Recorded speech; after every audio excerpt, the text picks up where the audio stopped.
Assalamualaikum warahmatullahi wabarakatuh.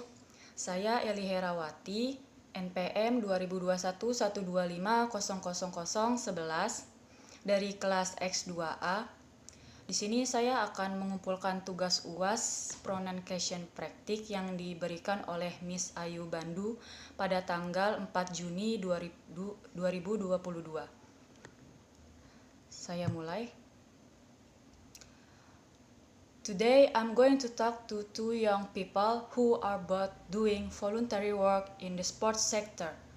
First, there's Liam Parker, who is a keen BMX biker and does a lot of work at a sports center. And then there is Debbie Sanford, who has volunteered to help with many different sports and who now has a paid job with a sports organization. So, Liam, tell us a bit about the place you work. It sounds really interesting. Yes, it's really cool. Basically, it's a hook space where lots of sports and cultural events take place. It used to be a shipbuilding hangar, but the company went bust years ago. Then building was taken over and completely renovated and repurposed about 5 years ago. Now we have facilities for all kinds of urban sports like skateboarding, breakdancing, parkour, kick scooter. Hang on a moment. Can you explain the last two? A kick scooter is just a normal scooter with a handlebar, deck, and wheels. But now we have stunt scooters and special ones for racing. And parkour has been around for a while now. It's a way of moving around an urban environment. It develops from military training. It involves climbing, running, vaulting, jumping, swinging, and stuff like that. Everyone is seeing it on TV and videos. People jumping off incredibly high buildings, between roofs and things. So, what are you involved with? My passion is for BMX and I want to get other people involved in the sports, but I do all kinds of things at the center. I make sure the bikes and scooters meet safety standards.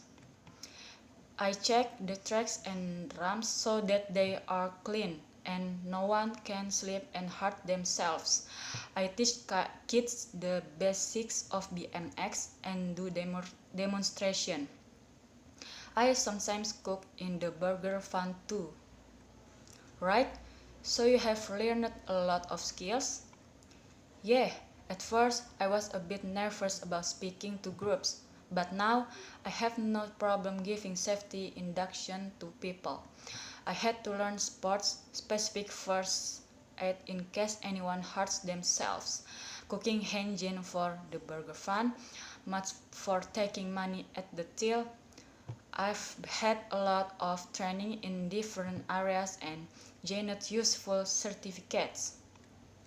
So, all the training will be valuable when you come to look for paid work? Absolutely. I'm still only 18 and I have been volunteering for 2 years. I would like to stay in his sector and find full-time paid work. So, obviously, and my experience and skills will help a lot. Thank you, Liam. And now, our other guest has made that jump from voluntary work to paid work. Debbie, you have been involved in many different sports in your 22 years, haven't you? Yes, quite a few. I started off playing football at county level and then got into coaching. I reckoned that I wouldn't have been able to play football without the help of volunteers. So when I had the chance to help other players, I did. Then I started a degree in sport development and I realized that lots of people like me would soon have a degree and be looking for a job and I would need more experience to compete with them all. So, you volunteered again? Yes, I spent a year helping with an online sports volunteering bureau and volunteered at various events including a cricket tournament, a table tennis championship, and a half marathon.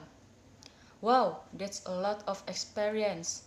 Yes, I must add that I don't actually play cricket or table tennis myself, though I do run. You don't have to be an expert in a sport to volunteer. There are lots of jobs that needs doing. And now you have finished your degree and you are working? That's right. I wrote my dissertation on the retention and recruitment of volunteers, and now I manage volunteers for an organization promoting swimming. I also organize events at a national level. I would never have got the job without all my volunteering experience. It helped me lots. And finally, a question for you both. Do you think we sometimes exploit volunteers in this country? Are they doing the things for free when they ought to be getting paid? Liam, I believe that you volunteer for about 10 or 20 hours a week. Do you ever feel that you should be paid for what you do? Well, of course, it would be nice, but the organization I help in is non-profit making and it couldn't really afford to pay all the volunteers. At the moment, I'm happy to do what I love and gain experience of dealing with the public. I'm living with my parents and they are paying me my keep. In the future, I will have to look for paid work. I think many volunteers feel they want to give something back to their sports. It was like that for me with football. Ideally, it would be good to have more paid positions, but we also need volunteers. Sports just couldn't function without them. It's really important to give people recognition for what they do too. Thanks very much for sharing your experience. And now we're going to move on. Thank you. Done ya, Miss?